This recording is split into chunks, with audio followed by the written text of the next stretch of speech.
L'agriculture urbaine, challenge ou utopie? Vaste sujet de la journée, de la matinée. D'un côté, un monde agricole en voie de paupérisation et des territoires ruraux en cours de désertification dans l'Hexagone. Une raréfaction des terres arables sur la Terre et des désordres climatiques de plus en plus menaçants. D'autre part, plus de 6 milliards d'individus sur Terre, dont 1 sur 9 souffre de la faim et encore bien plus de malnutrition, sans pour autant parler de la malbouffe. Alors que s'annoncent 3 milliards de terriens supplémentaires d'ici un demi-siècle, et qu'au moins les 2 tiers d'entre eux seront urbains. Deux certitudes, l'alimentation et le climat seront les 2 challenges des décennies à venir. Est-ce pour autant que l'agriculture doit se faire urbaine, alors même que le foncier est devenu en ville une denrée rare? Certains y voient une utopie démagogique, quand d'autres aspirent à en faire un programme politique, voire sociétal. N'y aurait-il pas en la matière 50 nuances de green? Pour notre débat de ce jour, nous avons invité une paysagiste, Laure Plancher, Grand Prix national du paysage 2012, un agriculteur entrepreneur, Xavier Laureau, directeur général des Fermes de Galie, société membre du club, un maître d'ouvrage, Loïc Hervé, directeur exécutif du patrimoine immobilier de Gessina, également membre du club et surtout partenaire des pariculteurs. Je vous rappelle un peu la règle du jeu. Chacun des intervenants a 10 minutes pour présenter son point de vue au démarrage. On a après un débat entre nous et vous avez à la fin la possibilité de poser des questions. Pour commencer, Laure m'excusera, mais je ne respecterai pas la galanterie, puisque je m'adresserai d'abord à Xavier Laureau pour introduire la discussion. Auteur des 101 mots de l'agriculture urbaine à l'usage de tous aux éditions Archibooks, vous êtes ingénieur agronome et titulaire d'un MBA à HEC, et vous revendiquez comme un agriculteur entrepreneur à la tête, avec votre frère aîné, Dominique, des fermes de Galie qui emploient, je crois, à peu près 600 personnes. Alors, est-ce que vous pourriez déjà très rapidement nous expliquer ce que sont les fermes de Galie et comment votre parcours personnel vous y a amené? C'est très simple. Moi, je suis agriculteur installé familialement aux portes de Paris depuis de nombreuses générations. Et on a toujours eu à la fois des activités agricoles et des activités de diversification pour essayer, par l'aval, de créer de la valeur ajoutée et puis de rester sur le territoire, puisqu'il y a toujours eu 2 choix dans le monde agricole périurbain, soit de partir et de s'agrandir, soit de rester et d'intensifier. On a pris le parti de rester et d'intensifier. En ce qui concerne nos intensifications, elles sont dans 3 directions. Elles sont dans l'activité agricole, d'une activité, je dirais, essentiellement céréalière. On est passé à une activité fruitière, maraîchère et florale, à contre-courant de la désertification maraîchère périurbaine. On a ouvert nos fermes et nos bâtiments pour faire des fermes pédagogiques et des fermes d'animation. Et puis enfin, nous avons diversifié vers l'aval avec la création de magasins, de produits du terroir, de jardinerie. Et puis surtout, nous avons développé nos métiers de paysage, amener la nature en ville, de la même façon que nous accueillons la ville et la nature sur nos sites. Et puis on s'est développé effectivement en France pour nos activités de service, parce que notre expérience et notre expertise sur la région Île-de-France nous permettaient d'apporter aussi par des agences en province ces compétences. Voilà. Mais au-delà de ça, c'est plutôt une passion pour le sujet de l'agriculture, qui est mon premier métier, et sur les formes agricoles qui permettaient à l'agriculture francilienne au départ, parce que c'est celle qu'on connaissait et qu'on maîtrisait le mieux, de pouvoir rester dignement et s'adapter aux nouvelles donnes économiques, puisque aujourd'hui on parle d'une PAC qui va s'écrouler, mais pour vous, je ne veux pas être trop long, mais Il y a 15 ans, on disait la PAC c'est fini dans 3 ans, la PAC c'est fini dans 4 ans. On entend ça depuis très très longtemps, donc le monde agricole ne s'y préparait pas. L'année que nous venons de vivre, qui est absolument catastrophique sur le plan météo, sur le plan prix, fait qu'on a probablement le premier grand déclic de remise en cause des mondes céréaliers franciliens. Et donc ça va être très intéressant de voir ce choc face aux opportunités ou menaces de ces nouvelles agricultures dites urbaines, mais qui... Voilà. Alors justement, vous parliez donc de diversification. Et est-ce que vous allez nous expliquer un petit peu quelle est votre vision de ce que l'on appelle l'agriculture urbaine? Alors sur l'agriculture urbaine... Si vous voulez vous mettre debout, enfin, voilà. Pour pouvoir si je peux juste vous tourner pour que vous puissiez voir le montage. Voilà. Super, merci. Voilà. Je vais essayer d'être très rapide.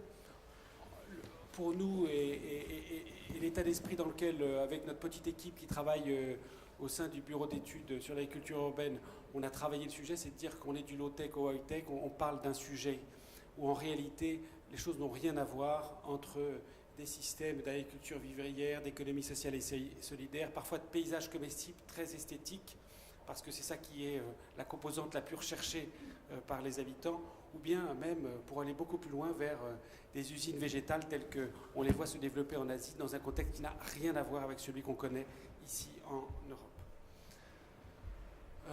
Très rapidement, des photos de référence que vous connaissez, Montréal. Mais cette photo de référence sur l'UFA, en réalité, c'est 400 agriculteurs qui vivent en réticulaire avec cette ferme et qui délivrent dans la nuit pour être livrés auprès de 4000 familles dans la journée avant 16 heures. Donc c'est d'abord un modèle de logistique, c'est une image de production, c'est un modèle de logistique. Gotham Greens à Chicago, pareil, du capital risque qui en ce moment s'investit d'une façon très importante dans le sujet parce que des gens qui ont des liquidités ont envie de les replacer dans des projets comme ça qui sont soit innovants, soit qui donnent du sens en intra-urbain. Attention, on est dans un monde de bulles de capital risqueur. On a des systèmes qui sont en aquaponie sur toiture, Bâle au départ avec YouFarm et EcoJager en Suisse. On est vraiment dans aussi des investissements d'image pour des entreprises qui viennent soit du monde de la chimie, soit du monde de l'industrie et qui cherchent à travers ça un supplément d'âme probablement. On est ici sur une image qui a fait le tour du monde, Brooklyn Grange, États-Unis, où là encore on a un modèle économique événementiel avec des vues sûres, par la vue créée par un toit qui était un tiers-lieu, eh ben on crée de la valeur et donc on crée un nouvel usage. Et on a de l'événement qui vient se coupler à une fonction de production. On a des modèles qui sont maintenant éprouvés, mais qui font appel à des expertises en économie sociale et solidaire, qui sont une des composantes du sujet agriculture urbaine. On a des exemples comme celui-là, où on est sur un modèle où on est même dans la réinsertion. C'est-à-dire qu'il y a l'économie sociale et solidaire, il y a plein de sous-métiers dans cette EES. Et voilà.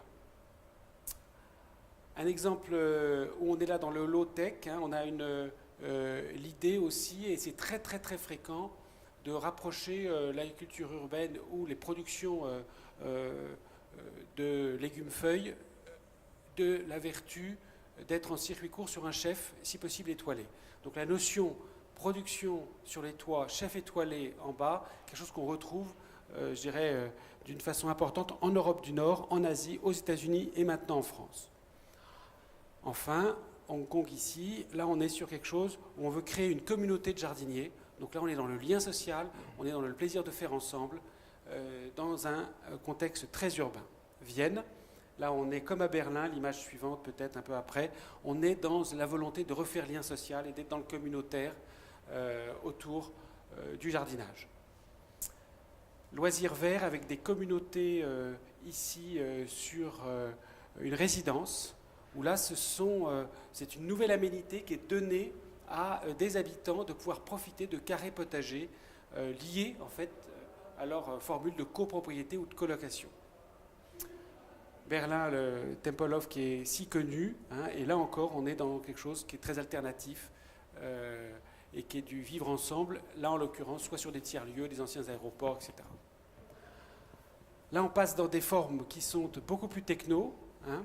Là, on mélange du techno et de la réinsertion. C'est le cas de Singapour, mais attention, dans les conditions de météo qui n'ont rien à voir avec ce qu'on connaît en Europe et qui permettent des productions tout au long de l'année. Pékin, là, quand on visite à Pékin ce qui se passe, on est absolument ébahi par la vitesse à laquelle les Chinois ont créé des sociétés d'État et des sociétés privées qui déposent brevet sur brevet avec un triangle qui est simple, hollandais, israélien, chinois, et qui sont en train de faire un travail incroyable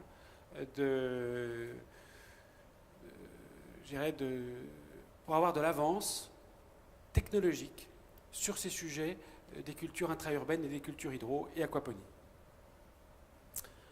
Voilà, Skygreen Singapour, un modèle de ferme verticale, technologie brevetée, mais brevetée par qui? Par un marchand de métal. Il faut toujours s'intéresser, de savoir l'origine et la motivation des acteurs industriels. On est dans quelqu'un qui veut développer des modèles qui reposent sur énormément de mécanisation et de machinerie. Là, on parle du Japon. Déjà, un monde en soi que le Japon, et de reconnaître que Toshiba Farm, comme les modèles économiques de production intensifs, sans aléas, bio, indoor, on est dans quelque chose qui est très aseptisé, on est dans de la pharmacie végétale. Hein, et aujourd'hui, c'est quelque chose qui se développe beaucoup au Japon. Londres, qui laissait en underground quand même, il y a aujourd'hui des startups qui le font entièrement sous parking. Ça marche avec des LED, des technos, etc. C'est naturellement un investissement très lourd et ça correspond à des légumes-feuilles qui sont pilotés. Voilà.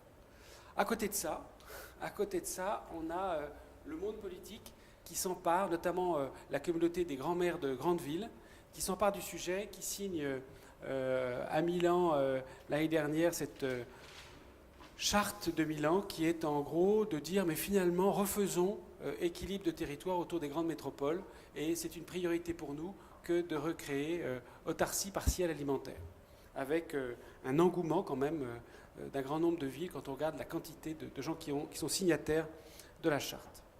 En réalité, et si maintenant nous revenons et nous zoomons sur Paris, on est dans une situation absolument ubuesque.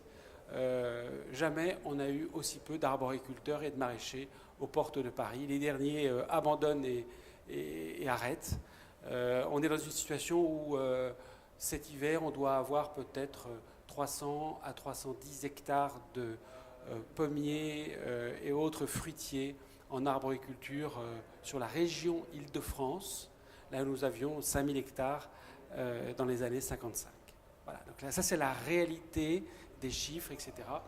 Donc on est dans une situation où on a un déclin accéléré et en même temps, jamais le mot agriculture urbaine n'a fait autant la une des presses un peu spécialisées. Donc on est vraiment dans un paradoxe absolument incroyable. Ces chiffres-là, vous les connaissez par cœur, on ne va pas revenir dessus. Ce petit schéma pour montrer que oui, nous avons une autarcie, une autonomie alimentaire qui couvre environ pour le blé 200% de nos besoins entre la région Île-de-France et la consommation de la région capitale. En réalité, si on s'intéresse à la viande, au lait, etc., on est sur des ratios qui sont en dessous de 1% ou 1,5%. Et si on regarde, ce qui est encore plus intéressant, la part de ce qui arrive à Rungis, premier marché, première plateforme d'Europe, hein, on sait et qui vient d'ouvrir un marché bio et une halle bio, etc., on sait qu'aujourd'hui, la part des fruits et légumes vendus aux halles, qui sont originaires d'Île-de-France, sur les halles spécialisées, c'est moins de 2%. C'était en 1895 81% et encore après-guerre 46%. Donc le déclin est extrêmement rapide. De rappeler que le petit schéma du low-tech au high-tech, c'est aussi un maraîchage pleine terre qui est à 10 € dans un cas du mètre carré à l'investissement et dans le cas des usines que nous avons vues au Japon, dans les underground de Londres, etc., on est dans un cas à 2000 € du mètre carré. On est, et vous le voyez bien, dans des rapports d'investissement, de coûts. On parle d'un même terme, mais dès qu'on creuse, on est dans des mondes qui n'ont absolument rien à voir. Cette petite étude américaine est intéressante, étude sur 370 fermes aux États-Unis, but lucratif, sans but lucratif. Donc déjà, l'affichage de 370 cas aux États-Unis, c'est déjà ça, le projet d'entreprise, c'est ça. Et ensuite, le chiffre d'affaires dégagé par ces 370 fermes dites urbaines, on est pour les 2 tiers, vous voyez, dans un chiffre d'affaires de moins de 10 000 $ par an. On est la question de la rentabilité, la question de l'équilibre économique est parfois extrêmement secondaire par rapport à l'enjeu social ou solidaire ou de jardin partagé. Une étude intéressante, celle qui a été faite autour de Bruxelles, où là vous avez une étude qui est assez récente, 2012, et qui montrait qu'il y avait une capacité de création d'emplois non délocalisables par le fait de redynamiser une filière, même si ces emplois étaient à faible valeur ajoutée, ils avaient le mérite d'être créateurs nets d'environ 5000 emplois si la filière était entièrement réactivée sur la zone de Bruxelles. En ce qui nous concerne, et très rapidement, nous pensons que 2 types de projets d'agriculture urbaine vont pouvoir voir le jour durablement, mais pas simplement, mais durablement. Un modèle qu'on a développé aux portes de Paris sur une ancienne zone de remblai délaissée, un plateau d'une décharge, 3,5 hectares sur une décharge de 8 hectares. Et sur ce plateau, nous avons créé une économie multifonctionnelle avec des zones de jardin potager allouées, des zones avec un producteur hors sol et une zone vitrine pour les visites d'écoles et de lycées. Et puis à droite, un exemple qui avait été utilisé pour le réinventer Paris, qui est la fabrique agricole que nous développons avec le LUA, où là, en fait, et ça répond très rapidement, là vous avez des images de référence de ce qui a été créé sur cette zone de remblai. Hein. Et puis, alors voilà, pas être trop long, mais l'idée qu'on est vraiment dans quelque chose qui est autour de l'économie circulaire sur tous les plans. Et puis, la deuxième image de référence, c'est ce qu'on appelle la fabrique agricole. C'est s'il y avait des choses à faire en ville, qu'est-ce qui ferait que ça pourrait durablement tenir? Et notre idée, c'est de dire que ça peut durablement tenir si on a effectivement une fonction de production qui est liée à une fonction vitrine, type Loufa Farm, mais qui est liée impérativement avec un pôle de logistique pour avoir de la distribution et qui viendrait des banlieues. Et à ce moment-là, on a un nouveau mode de circuit court qui trouve son économie dans un côté retail de produits de haute qualité territoriale. Et puis, naturellement, des fonctions hautes qui sont type loisirs, type accueil, type groupe, etc., qui créent un troisième revenu, qui est un revenu plutôt en termes de services. Voilà.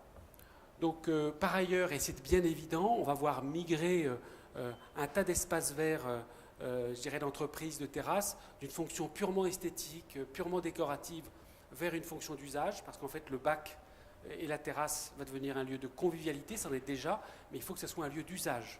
Voilà. Et les salariés qui ont besoin de ce bien-être au travail vont demander, exiger, etc., qu'on pense à ces aménités nouvelles dans la terrasse, qui n'est plus qu'une terrasse de direction pour une salle à manger de direction, mais qui est une terrasse d'usage où on prend du plaisir et on prend du temps ensemble. Voilà. Et juste un petit schéma qui résume bien notre philosophie, ou à ce que je pense sur... c'est que la question de l'agriculture urbaine passe par la recomposition des filières périurbaines.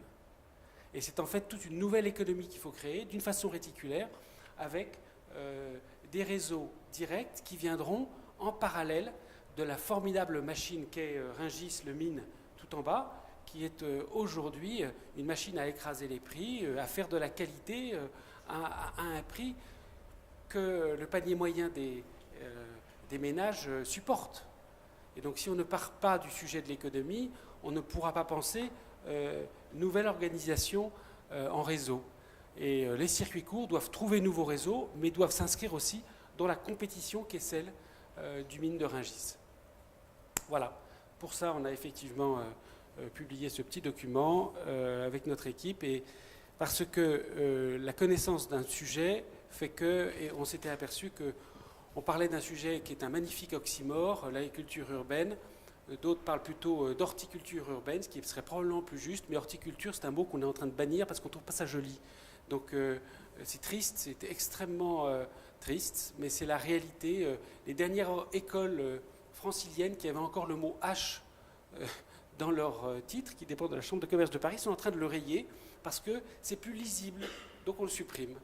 Et ça, la difficulté, c'est qu'on est aujourd'hui dans une société avec la puissance performatrice du vocabulaire qui fait qu'agriculture urbaine, ça marche, alors qu'agriculture périurbaine, on en parle depuis 30 ans, ça a toujours été moche. Et voilà. Merci beaucoup Xavier Leroux. Bon, je pense que c'était une excellente mise en bouche intellectuelle pour notre débat. Laure Planchet, vous avez fait des études d'horticulture et voilà, à Saint-Germain-en-Laye. Et puis vous êtes diplômé de l'École nationale supérieure du paysage de Versailles en 1994. Depuis 22 ans, vous privilégiez la maîtrise d'œuvres publiques, espaces naturels, requalification urbaine, au travers de parcs urbains et de nouveaux quartiers de ville. Convaincu qu'il n'y a, je vous cite, qu'il n'y a de paysage que parce qu'il y a des hommes qui prennent plaisir à observer, façonner et idéaliser les territoires qu'ils habitent, vos projets conjuguent, face aux complexités en jeu, pragmatisme et poésie du vivant. Ils visent à créer une valeur affective et qualitative partagée par le plus grand nombre afin de participer à réenchanter les territoires en paysage. Ainsi en est-il pour des exemples plus récents, l'aménagement du parc public de Providence à Alençon, de la qualification-extension du campus universitaire Mazier à Saint-Brieuc. Vous êtes à la tête de 2 agences, à Paris et à Brest. Vous avez été lauréate en 2012 du Grand Prix national du paysage pour le Grand Pré, qui est un espace culturel à Longueux, dans les Côtes-d'Armor. À l'aune de votre expérience, vous n'hésitez pas à aller à l'encontre des idées reçues et des modes, notamment en matière d'agriculture urbaine. Ah, pardon. À vous donc maintenant de nous faire partager votre approche. Ça marche ? Oui, ça marche. Bon, bonjour à tous.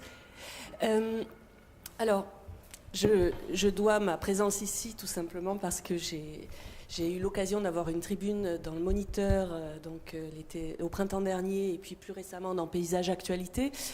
Ce qui me choque beaucoup dans le terme agriculture urbaine, et en ça je vous rejoins complètement, c'est en fait la déviance en fait du vocabulaire. Donc ça m'a semblé important de profiter de la tribune d'aujourd'hui pour affiner le propos, parce que je rappelle que quand on rédige des articles, hein, on est contingenté 4500 signes pour le premier article et 1400 pour le second, donc ça oblige à avoir un discours un peu très percutant, mais qui manque de nuances. Alors justement, je profite de cette venue pour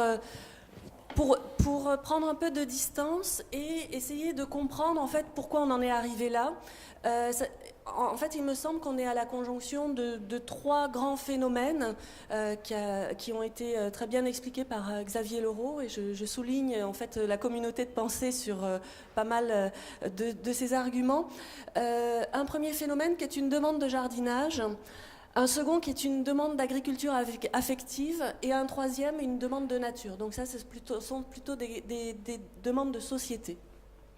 Alors la demande de jardinage, je pense qu'on est tous concernés, et moi la première, hein, tant en indoor comme on dit, donc à l'intérieur, qu'à l'extérieur. Donc pour vous dire que je ne suis pas du tout fâchée avec le jardinage, c'est mon bureau, et ça c'est ma récolte de cet été. Bon, on voit que j'arriverai pas à être autosuffisante toute l'année. De manière plus philosophique, ça me semble intéressant de voir que, en fait, on est au niveau de ce jardinage dans l'idéologie un peu voltairienne, hein, et de la conclusion de Candide. Hein, je nous rappelle tous nos classiques. Donc, il nous faut cultiver notre jardin. La relation à regarder chez soi, s'occuper de son précaré, et puis voilà, être plutôt dans la relation à l'autarcie. Qui peut être intéressante, mais qu'il faut aussi savoir regarder avec précaution, parce que l'autarcie totale, elle n'est jamais très bonne pour la relation à l'autre. Alors, ce que je vois se développer, ça va, par rapport à ces demandes de jardinage, ça va du gadget qu'on trouve assez facilement dans le commerce, donc pour l'intérieur, hein, que ce soit comestible ou pas, jusqu'à des solutions en kit en extérieur. Et puis, le développement de formes de jardinage qu'on connaissait avant sous le terme jardin ouvrier, jardins familiaux. Alors, les ouvriers, il n'y en a plus beaucoup. Les familles, elles sont recomposées. Donc, on parle de jardins partagés et autres. Enfin bon, on change de vocabulaire, mais le résultat est à peu près le même. Et ce qui est intéressant, on le voyait donc dans la photo précédente, donc des jardins, on appelle ça des plantages en Suisse, je trouve ça très drôle. Et ici, les jardins du ruisseau, donc à Paris, hein, qui ont fait l'objet d'un documentaire récemment à la télé. Ce qui est intéressant, c'est de voir qu'au départ, souvent, on est sur des initiatives individuelles, associatives, sur des espaces de délaissés. Et de même que la plupart des jardins familiaux se sont souvent implantés sur des délaissés de voies SNCF. Et donc c'est intéressant de voir cette dynamique, on va dire, plutôt d'initiative individuelle. Et je voudrais dire en tant que concepteur, je trouve que les initiatives individuelles, associatives sont très intéressantes par les dynamiques qu'elles proposent. Après, je dirais qu'en tant que professionnel de l'aménagement, je suis plus réservée sur le fait de singer, on va dire, ce que chacun fait tranquillement dans son coin. Je dirais que c'est comme le linge qui pend aux fenêtres. C'est très drôle quand on va en Italie ou quand on l'observe de manière spontanée. Après, demander à des professionnels de l'aménagement de mettre en scène le linge qui pend aux fenêtres ou les jardins potagers, ça devient plus subtil. Autre questionnement aussi, ici on est dans le 20e, en Haute-Belleville, juste à côté de l'immeuble où j'habitais avant. Alors, comme vous le rappeliez, je me partage entre Paris et Brest. Et donc, quand je suis partie en 2007, c'était un crottoir à chiens, donc un enclos pour que les chiens aillent faire pipi et caca. Et puis quand je suis revenue récemment, eh bien, ça s'est transformé en potager sous les tilleuls. Et comme vous le savez, les légumes et les fruits en général, ça aime bien la lumière. L'engrais des chiens, des déjections, c'est pas du tout un bon engrais, mais voilà, ça permet de s'occuper. Alors, j'échappe pas à ces questionnements dans le cadre de mon activité professionnelle. Ici, un travail sur un projet de Smart City, là aussi, hein, on est dans le vocabulaire à la mode. En gros, c'est un nouveau quartier sur une ancienne caserne militaire à Châlons-en-Champagne. Alors, Châlons-en-Champagne, c'est pas Paris, il manque pas de place. Et on est parti du postulat de voir ce que ça pourrait donner que d'être dans une autonomie en fruits et légumes théorique. Je dis bien théorique, parce que donc voilà, ça permet de voir ce que ça peut donner, sachant que c'est pas la place qui manque donc dans ce secteur, mais ça permet de voir justement que ça va très à l'encontre de la question de la densité urbaine, mais l'exercice est intéressant à faire. Et puis selon les secteurs, les enjeux de densité ne sont pas les mêmes, et c'est important de rappeler qu'en urbanisme, il faut aussi se recontextualiser et pas appliquer le même schéma partout. Je précise à cette occasion que l'autonomie, elle est théorique parce que vous savez que dès qu'on parle d'agriculture, on est lié à des sols, à un climat, et surtout quand on est en plein champ. Donc les pommes et les poires, c'est sympa, mais en plein hiver, on aime bien manger les oranges, et puis les oranges, elles viennent d'ailleurs. Autre grand phénomène, donc la demande d'une agriculture affective. Ce qui est intéressant, je me suis posé la question dans un premier temps, est-ce qu'on parle d'agriculture de proximité, d'agriculture bio, d'agriculture, tous ces vocabulaires, et donc finalement je me suis dit que c'était une demande affective, effectivement, d'avoir son petit producteur. D'ailleurs on se l'accapare, hein, on dit mon producteur, et donc eh bien, certains ont là aussi développé tout un marketing que vous connaissez quand vous allez acheter certains de vos produits. Je rappelle quand même que les enjeux d'autosuffisance doivent se regarder effectivement sur le long terme, mais aussi avec des spécificités territoriales. Je rappelle que la France est un pays de terroirs, et notamment de terroirs maraîchers, d'arboriculture, et les cultures maraîchères et liées aux vergers, vous les voyez en violet, donc c'est quand même des paysages agricoles importants, avec une balance à l'exportation. Donc si vous voulez, en France, la question de l'autosuffisance, il y a beau y avoir des gens qui meurent de faim en France, on est un pays très largement exportateur. On a beaucoup de surface arable. On est un des pays d'Europe qui a le plus de surface arable, ce qui n'empêche pas les friches. Et ne me faites pas dire ce que je ne voulais pas dire, c'est-à-dire que c'est pas parce qu'on a beaucoup de terre arable qu'il faut la gaspiller. Donc c'est important quand même de rappeler ces chiffres et puis de rappeler ces paysages, comme ici la plaine de la Crau et ici donc en Bretagne dans la ceinture légumière. Alors moi je trouve ça un tout petit peu plus poétique que les salades en aquaponie ou en hydroponie, enfin ça me donne plus envie de les manger. Mais bon, après, et je suis prête à faire venir des légumes d'un tout petit peu plus loin, surtout que quand on part en vacances, personne se pose la question du bilan carbone et on va à l'autre bout du monde se faire chauffer les doigts de pied. Et donc, je trouve ça un petit peu gonflé que demander aux agriculteurs d'être forcément au plus proche de ses choix, voire sur son propre toit. Je rappelle qu'ils sont cruellement absents du débat et je suis très contente qu'enfin un agriculteur puisse prendre les devants. Je rappelle aussi que, alors j'ai cherché sur le plan de Turgot l'emplacement du Palais de Chaillot, mais en fait on est juste à côté, donc je vous ai mis les Invalides pour vous dire que il y a quelque temps déjà, les Invalides étaient entourés de potagers et que le marais doit son nom justement au fait que c'était des marais et remplis de maraîchage. Vous les connaissez tous, vous en avez tous entendu parler, des fameux murs à pêche de Montreuil. Ici, la plaine de Montesson, donc c'est intéressant. La plaine de Montesson, qui est juste après la Défense, un secteur d'économie agricole très important, en voie justement de grande fragilité. C'est un peu la problématique que vous expliquiez très bien, c'est-à-dire que plus la ville pousse, plus elle oblige les agriculteurs qui l'entourent à se poser des questions. Est-ce qu'ils partent ou est-ce qu'ils restent en se diversifiant? Et vous en êtes l'exemple plutôt brillant. Et puis je dois vous dire quand même que non seulement j'ai fait des études d'horticulture à Saint-Germain-en-Laye avec des gens qui se destinaient au maraîchage et à la floriculture. Moi je faisais partie des jardins espaces verts comme on disait.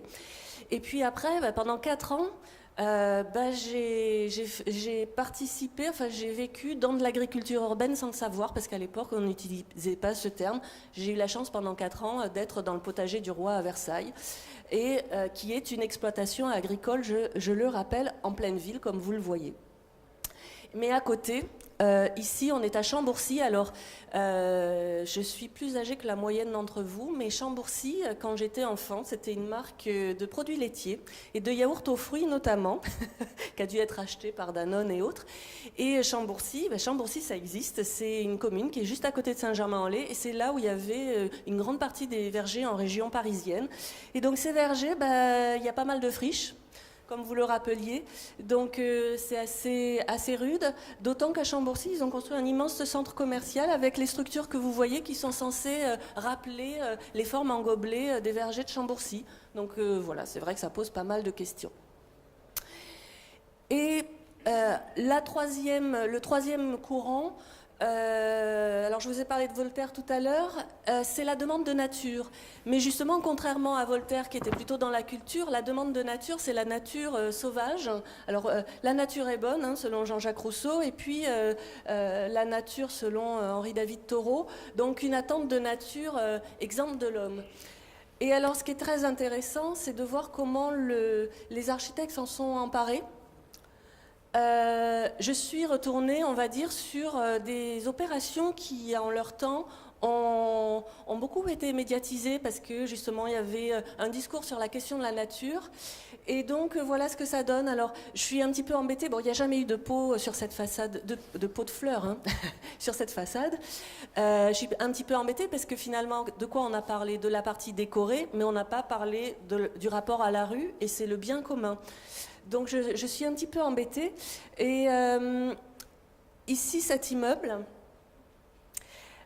au moment de la réalisation, et puis l'été dernier, C'est le même genre de procédé qu'au musée du Quai Branly, pour lequel, je rappelle, on en est à la 3e réfection du réseau d'arrosage.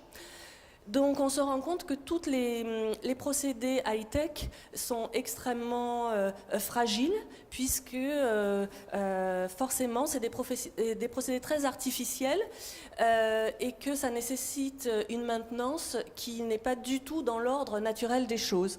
Alors je me demande quel sera le prochain. Alors il faut déjà qu'il se construise, et une fois construit, je retournerai sur les lieux de réalisation. Et au bout de 2-3 ans, et je regarderai ce que ça devient. Et puis, sans être révolutionnaire, je voudrais vous rappeler quand même qu'une bonne vigne vierge, ça pousse quasi tout seul, ça coûte rien en arrosage. Il n'y a pas besoin d'eau du robinet, contrairement au procédé qu'on a vu auparavant. Et que c'est intéressant quand même de se poser la question de la rusticité, car la plupart des bâtiments qu'on construit, en fait, ont une nécessité d'entretien de rusticité et non pas de high-tech.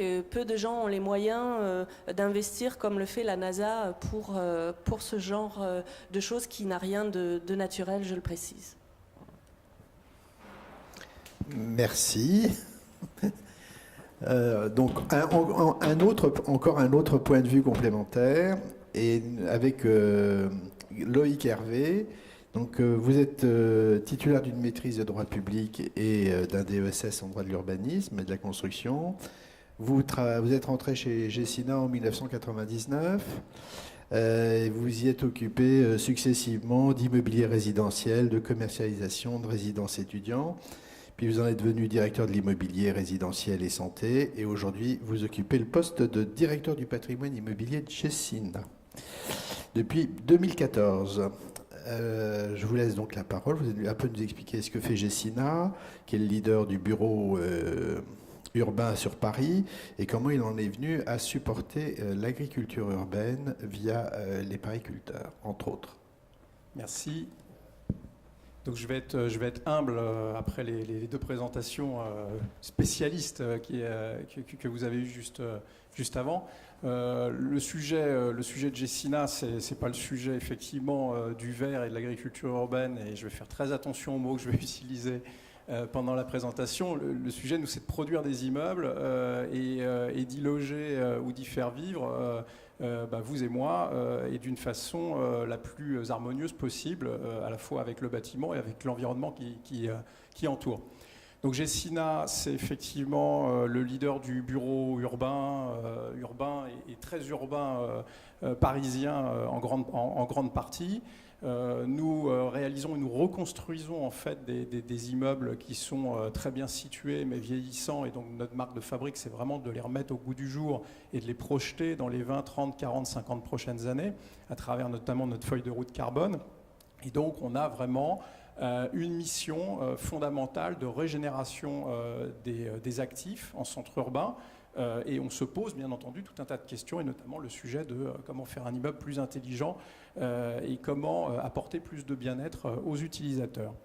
On fait également traditionnellement du résidentiel, on en a un peu moins aujourd'hui, mais on a encore un parc résidentiel d'un peu plus de 5000 logements, notamment dans Paris intramuros. Alors on a une politique RSE. Bien entendu, c'est toutes les foncières qui ont des patrimoines aussi conséquents sont parties vraiment vers une politique de développement durable dans un premier temps, et RSE au sens large ces dernières années. C'est vraiment l'ADN du groupe Gecina aujourd'hui. Je vais vous faire grâce de la matrice de matérialité que vous voyez sur la gauche entre le niveau d'attente des parties prenantes et l'importance des sujets, mais simplement j'ai souligné en haut, vous voyez le thème de la biodiversité. C'est comme ça qu'on est venu quelque part au sujet d'abord de la végétalisation, de la biodiversité, et aujourd'hui, alors je prends le vocable agriculture urbaine, en tout cas ce qui nous interpelle à travers la demande d'agriculture et d'agriculture urbaine, et ce qu'on peut nous apporter sur cette question-là, sur nos actifs immobiliers. Donc on est parti, on a participé à la création du label Biodiversity et qui apporte vraiment plus de biodiversité sur les immeubles et en ville. Et puis on s'est intéressé, on va livrer au 55 Amsterdam là au mois de janvier le premier immeuble rénové en France labellisé WELL. et qui vise à apporter plus de bien-être aux utilisateurs en travaillant sur la qualité de l'air, la qualité de l'eau, de l'éclairage, des matériaux qu'on met dans les immeubles, de ce qu'on met en alimentation dans les restaurants entreprises, ce qu'on va mettre sur la toiture, tout le végétal, toute la biodiversité active qui va donner également du bien-être aux utilisateurs de bureaux, notamment quand ils vont être dans leur bureau et ils vont être plutôt face à une cour minérale comme ils avaient avant, un espace végétal agréable et plutôt inspirant. On a participé également, enfin, on labellise le maximum de nos immeubles, de nos jardins, en éco-jardin, et on a participé, je vais y venir après, au dernier programme de la ville de Paris, avec tout d'abord ce qui était le programme végétalisation innovante, le centre commercial Beaugrenelle que nous avons restructuré, un projet, comme tout projet immobilier d'une quinzaine d'années qu'on a livré il y a maintenant quelques temps. On était à l'époque sur 10% des toitures végétalisables telles que la mairie l'imaginait à l'époque. Depuis, le plan a été beaucoup plus ambitieux. Et on s'est intéressé à faire des jardins partagés pour donner de la résonance entre un centre commercial et les habitants du quartier. On a une offre également j'en ai pas parlé tout à l'heure, de logements étudiants. On est en train de produire près de 5000 logements étudiants en monopropriété exploitant. Et pour le coup, on essaye parce que l'étudiant, il vient, il s'en va, et on a essayé un petit peu de lui donner plus de sens sur les résidences en développant les jardins partagés justement avec les étudiants. Et en demandant à nos responsables de site de bien vouloir animer, créer une communauté avec les étudiants, animer via des associations et de leur donner la possibilité de redécouvrir ce qu'est un produit de saison et d'essayer de manger autre chose que des pizzas et des bières au sein de la résidence. Alors c'est plus une valeur éducative et une valeur de lien social, bien entendu, mais en tout cas ça apporte, c'est plutôt intéressant et relativement plébiscité sur les résidences. Et puis bien entendu on produit du miel partout où on peut en produire sur nos toitures, au centre commercial Beaugrenelle, mais également notamment sur le siège Gessina.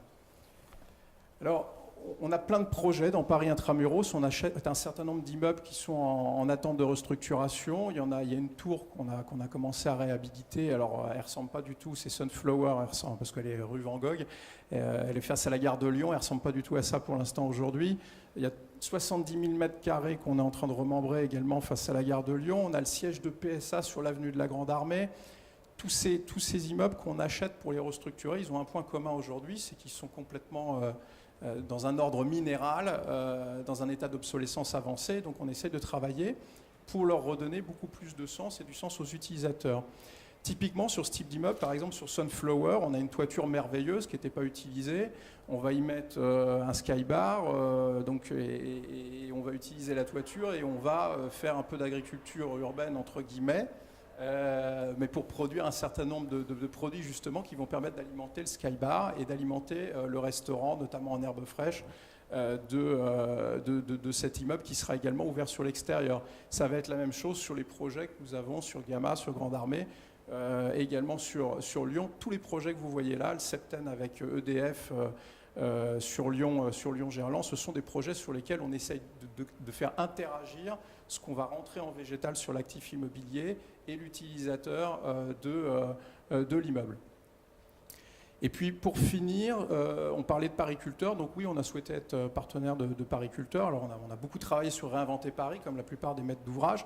On n'a pas forcément été lauréat, mais en tout cas ça nous a pas mal challengé. On a travaillé avec beaucoup de startups sur un certain nombre de sujets. C'est là où on a découvert des gens comme Sous les fraises, par exemple, pour citer que, mais pas mal de gens. On a travaillé avec vous, bien entendu.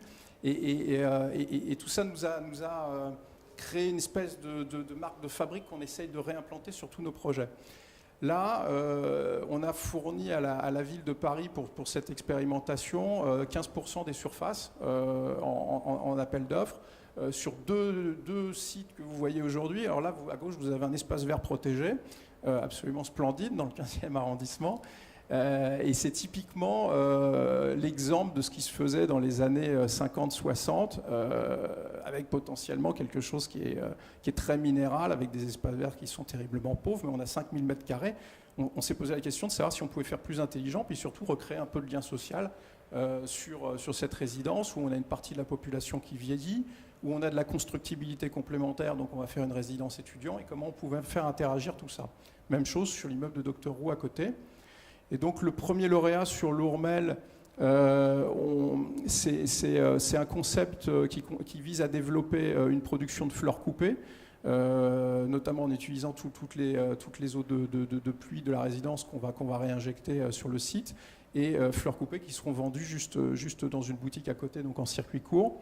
On va mettre en place des potagers associatifs qui là visent, notamment de plantes aromatiques, qui visent à faire un peu de pédagogie auprès des habitants et recréer du lien social autour de tout cela. Bien entendu, l'idée, c'est pas de les rendre autosuffisants sur la résidence, mais c'est simplement de donner un peu plus de vie et un peu plus de bien-être à nos habitants. De la même façon, sur l'autre résidence, qui était très pauvre, comme vous l'avez vu sur les images précédentes, donc là, c'est l'immeuble d'à côté, Pasteur Mutualité, qui va créer une maison des médecins à Paris, qui est venu nous voir pour essayer d'envisager une interaction entre notre parcelle et leur immeuble. L'idée étant de produire des plantes aromatiques et tout ce qui va alimenter des tisanes pour pouvoir les faire consommer sur l'immeuble d'à côté, et en même temps créer un vrai programme éducatif et d'animation au sein de la résidence pour associer les habitants. Donc moi j'y vois une vertu qui n'est pas, bien entendu, de faire de l'agriculture intensive et de devenir le premier producteur de fruits et de légumes à Paris, mais c'est simplement d'apporter, encore une fois, je le disais, du bien-être, mais c'est vraiment ce qui est recherché par tout le monde, que ce soit l'utilisateur bureau, que ce soit l'habitant, de montrer aux gamins sur les résidences qui ne sont pas forcément à la campagne tous les jours ce que peut être un fruit, un légume, et comment ça peut être fabriqué, et de créer un petit peu d'interaction avec l'environnement immédiat. Alors, je vais vous poser deux questions. Enfin, poser une première question, c'est déjà que Gecina agit comme une foncière, c'est-à-dire que vous restez propriétaire des immeubles que vous rénovez, que vous mettez en location, ce qui peut-être modifie la pérennité des installations, puisque vous en restez le propriétaire et que vous pouvez interagir, entre autres, en termes de maintenance, etc. Et la deuxième chose, c'est peut-être préciser ce qu'est Pariculteur. Pariculteur, c'est un appel d'offres qui avait été lancé par la ville de Paris, qui avait donc fait un premier tour de piste auprès des propriétaires pour trouver des terrains susceptibles de servir de support à cet appel d'offres. Et après, ce sont des entrepreneurs qui répondent, ou des associations qui répondent pour venir entretenir et faire vivre ces lieux, c'est ça? Oui, c'est ça. En tant que propriétaire parisien, privé, bien entendu, on est sollicité, puisque les fonciers disponibles, entre guillemets, sont nos cœurs d'îlots, nos toitures, nos façades. Donc en toute logique, et en tant que partenaire de la ville de Paris, on essaie de fournir des surfaces qui nous semblent intéressantes. La ville de Paris et un certain nombre de bailleurs sociaux, notamment, en ayant fourni toute une partie. Et après, appel à projet libre auprès de différents acteurs, de façon à trouver des interactions intelligentes par rapport à certains lieux. Donc c'est, je pense, une expérimentation très intéressante. Et nous, ce qu'on veut voir à travers ça, c'est notre capacité à créer beaucoup plus d'attachement de nos clients également, des habitants de nos immeubles, à leur environnement immédiat et à leur actif immobilier. Et une forme d'ancrage, on va dire. Exactement. Une forme d'ancrage, une forme de fierté. Je pense que nos collaborateurs également, dans la production d'un immeuble, ont beaucoup plus de fierté. Alors bien entendu, il y a le sujet de l'agriculture, l'agriculture urbaine, encore une fois, entre guillemets, le sujet du végétal et de l'interaction intelligente du végétal au sein de l'actif immobilier. Il y a plein d'autres choses. On essaie de produire des coques intelligentes, on essaie de travailler sur les usages. Tous ces éléments-là font qu'ils ont le sentiment de produire un immeuble un peu plus intelligent. Donc ça participe également de la fierté des collaborateurs en interne. Alors vous évoquez le sujet de la foncière. C'est intéressant, vous avez mis effectivement un immeuble qui est dans un état un petit peu difficile. C'est un immeuble Gecina, celui qu'on a vu avant avec le mur vertical dans un mauvais état. Alors, oui, à travers une foncière, c'est un sujet intéressant parce que, alors s'il est resté en friche cet été, c'est bien entendu on est tous en train de se battre pour savoir qui est responsable de ce sujet-là. Mais en tant que propriétaire, au moins l'avantage de tout cela, c'est qu'on va aller au bout pour le remettre en état et on ne va pas le laisser comme ça. Donc là, dans les conclusions que je peux en tirer aujourd'hui, c'est qu'il y a à la fois un problème de conception et il y a à la fois un problème de maintenance qui n'avait pas été analysé intelligemment. Donc on va retravailler la conception pour faire quelque chose peut-être de plus simple, peut-être d'un peu moins vertical, enfin on peut remettre de l'horizontalité dans la verticalité, et puis mettre des contrats de maintenance qui soient plus en adéquation avec ce qui a été fait là. C'est l'immeuble du Dantos qui est occupé par Carrefour aujourd'hui sur la ZAC du Trapèze à Boulogne. Au-delà de ça, c'était les premières expériences. Alors cette fois-ci, on ne parlait pas d'agriculture urbaine du tout, on parlait juste de végétalisation. C'est-à-dire de remettre un peu de vert sur les actifs immobiliers. Cet immeuble qui a été développé par les architectes Luc Poux et No était de vraiment donner une dimension un peu verte au sein de cette zone qui, par ailleurs, est un peu dense et un peu minérale en dehors du parc qui a été fait au milieu. Mais clairement, et je le vois sur l'expérience avec les étudiants, s'il n'y a pas d'animation, s'il n'y a pas des associations responsables qui accompagnent les uns et les autres, ça ne marche pas. Au début, quand on l'a lancé, ça ne fonctionnait pas. Ça ne fonctionnait pas, ou si on a laissé les attachés de site seuls, ça ne fonctionnait pas. Donc il faut vraiment qu'il y ait un accompagnement significatif et tenir dans la durée. Donc on fait du test and learn sur ces sujets-là. Et petit à petit, on sait qu'il faut mettre à la fois les contrats de maintenance, mais l'accompagnement nécessaire pour que ce soit pérenne, et puis pour dégager une dimension esthétique aussi à travers tout cela, parce qu'il y a un peu de ça aussi, c'est quelque part donner un environnement beaucoup plus agréable aux uns et aux autres. Et vous le disiez à juste titre, si ça part dans tous les sens, un jardin partagé, ça peut aussi pas être très, très esthétique. Donc il y a un vrai travail en profondeur avec les paysagistes qu'on fait intervenir sur les actifs pour environner cette dimension-là. Alors quel en est l'impact en termes de coût ? En termes de coût, je serais tenté de vous dire, en tout cas pour ces expérimentations, l'idée c'est pas, alors si les partenaires qu'on fait intervenir peuvent gagner un peu d'argent, c'est très bien et on essaye de faire en sorte qu'ils n'en perdent pas, donc on est très attentif à ça. Au-delà de ça, c'est simplement d'avoir pour nous une valorisation intelligente de toute façon d'espaces qui n'étaient pas utilisés intelligemment aujourd'hui, fondamentalement. Et le coût, il est... moi, je verrais plutôt l'investissement en matière encore une fois, d'ancrage. Vous parliez d'ancrage, je pense que le mot est bon. Et de satisfaction à vivre dans un actif immobilier et de faire le tri entre un immeuble lambda qui est très minéral, qui n'est pas très ouvert d'un côté, et puis de l'autre côté, un immeuble dans lequel on se sent bien et on a fondamentalement envie d'aller en premier. Alors, pendant qu'on débat, il y a 3 citations, puisqu'il n'y a aucun concepteur à la table ronde. Je me suis permis d'architectes, excusez-moi, de les faire parler à travers 3 d'entre eux qui ont des points de vue assez différents et que je vous laisse apprécier. Voilà. Pour commencer, on va tout de suite éliminer le problème de la sémantique, puisque c'est vraiment au cœur du débat depuis le début, en disant on n'utilise pas forcément les bons termes, puisque est-ce qu'on parle d'agriculture ou vous disiez de jardinage, est-ce qu'on est vraiment dans l'urbain ou dans le périurbain? En fait, on s'aperçoit que c'est, en plus de ça, cette terminologie, ces abus de langage, ils sont finalement souvent assez réducteurs et en même temps, ils sont tendancieux, c'est-à-dire qu'ils vont influencer les acteurs qui vont se les approprier souvent au sens premier du terme, au détriment d'une certaine réalité, d'une certaine pérennité.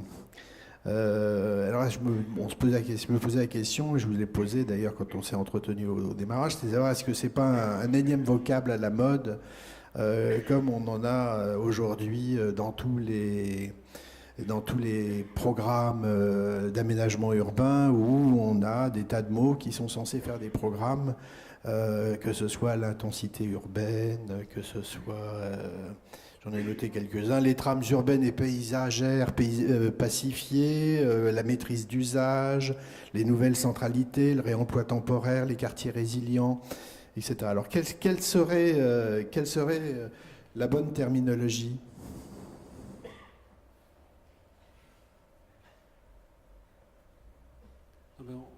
c'est tellement vaste. En tout cas, le mot paysage comestible est certainement plus proche de la réalité, mais au sens paysage, micro-paysage, jardinage, etc. On ne parle pas du grand paysage. La difficulté qu'on a, mais je trouve, c'est qu'on voit bien que même dans les images de référence, on parle d'agriculture ou de potager en ville, et puis en même temps on montre des images de verdissement, de façade, etc. On est dans un sujet qui est compliqué. Le sujet que vous exprimez sur le problème de la maintenance des ouvrages, parce que nous on y réfléchit beaucoup, et la question de fond aussi, elle tient du rapport de l'architecte à ce sujet du vivant, qui est un sujet compliqué. Parce que quand on crée un mur végétalisé ou quand on crée une aménité qui dépend d'un arrosage automatique, on est en réa permanente. Donc la question, elle est effectivement de l'obligation de moyens et de résultats qui est partagée. En l'occurrence, sur les murs végétaux, il est débile, excusez-moi, de faire des contrats à 1 an, alors que pour un investissement d'infrastructure sur le reste du bâtiment, chaudière, etc., on va penser un bâtiment sur des périodes longues, 5, 10, 15 ans. Pour une station d'épuration, on va penser une organisation à 15 ans.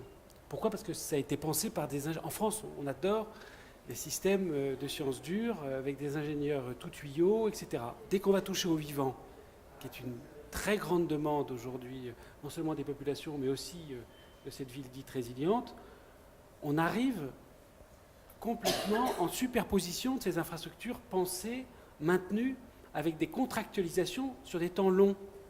Or, dans ce métier dit de jardin, les opérateurs que sont les entreprises livrent des infrastructures, puis après on fait prendre des contrats de maintenance, que ce soit une RIVP de la ville de Paris, ou que ce soit un bailleur privé, ou que ce soit un quidam, avec un contrat de maintenance qui est à 1 an, ce que ne font pas les anglo-saxons. En Angleterre, pour l'entretien des grands parcs, Regent's Park, etc., on a toujours pensé à un temps long.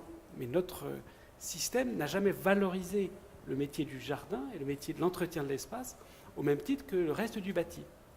Donc il y a une vraie problématique qui est de la responsabilité qu'aujourd'hui l'État contourne avec ces fameux CREM, conception, réalisation, entretien, maintenance, avec des obligations de résultat sur le temps long. Or, quand on crée une aménité verte comme celle que vous avez montrée à Boulogne, qui est extraordinaire, la boîte fond les plombs au passage, et puis derrière, on ne sait plus comment on fait, on rentre dans un contentieux épouvantable, on en a pour 3 ans, et au final, ce qu'on oublie de dire, c'est la finalité, c'est quoi ? C'est le bien-être, c'est le bien-voir, mais c'est aussi l'augmentation de la valeur des biens immobiliers, parce que qui a vu sur un espace vert, qui est proche d'un parc, etc., c'est que son bien augmente de 10 à 15% la valeur au mètre carré du bien. Donc il y a une question de patrimonialisation qui est liée.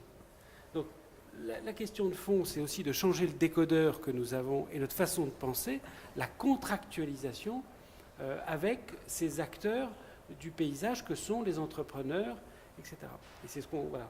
On organise un truc jeudi matin à la salle Gaveau qui est en fait de parler d'infrastructure verte. Aujourd'hui, on ne veut pas... Ce terme infrastructure, il est réservé aux gens du béton. Non. Le vivant fait partie de l'infrastructure et il faut qu'on commence à penser infrastructure verte au service du temps long, ce qui n'est pas du tout naturel dans ces métiers qui sont en général considérés comme arrivant au dernier moment pour faire pansement ou raccommodage, etc. Alors c'est vrai qu'en le pensant différemment pour l'usage, c'est une bonne chose, mais il faut en même temps, quand c'est dans la facture de l'immeuble, il faut absolument penser un temps long sur la maintenance et penser du 5 ans ou 10 ans pour entretenir, c'est pas penser du 1 an. Laure ? Oui, je voudrais rebondir. Alors, quelques éléments de réponse pour votre petit souci. La construction de ce qu'on a vu là, c'est à peu près 600 € du mètre carré, c'est-à-dire entre 100 et 200 €, et de la végétalisation avec des plantes grimpantes. Alors les plantes grimpantes, il y a plein de sortes différentes. Il y en a qui poussent à l'ombre, d'autres au soleil. Il y a des persistantes, des non persistantes, des qui fleurissent, des qui fleurissent pas. Donc il y a une palette extrêmement variée. Donc ça coûte pas très cher. Allez, on va dire une dizaine d'euros du mètre carré. Il faut être un petit peu plus patient parce qu'effectivement, il faut le temps que ça pousse.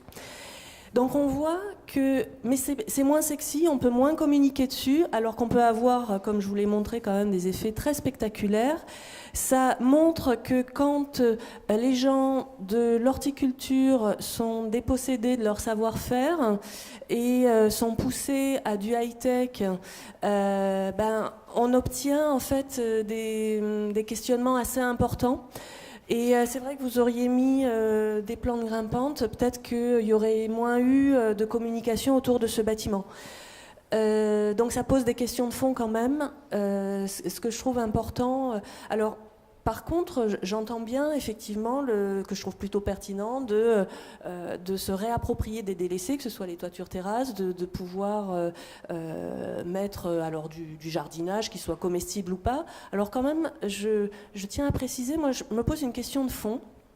À propos du jardinage comestible en plein air, hein, je ne dis pas des choses sous serre, j'en parle d'autant plus qu'aujourd'hui on est en pic de pollution, c'est que les légumes, et notamment les légumes feuilles, stockent beaucoup plus facilement les métaux lourds, notamment la famille des choux, et il y en a beaucoup dans notre alimentation.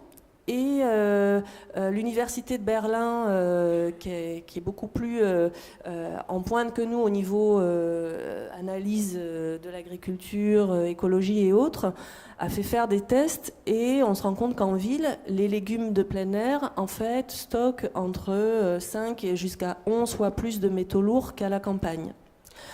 Donc c'est vrai que quand on fait du jardinage avec 3 tomates cerises qu'on ingurgite, parce que ça demande beaucoup de temps quand on veut manger le produit de sa récolte.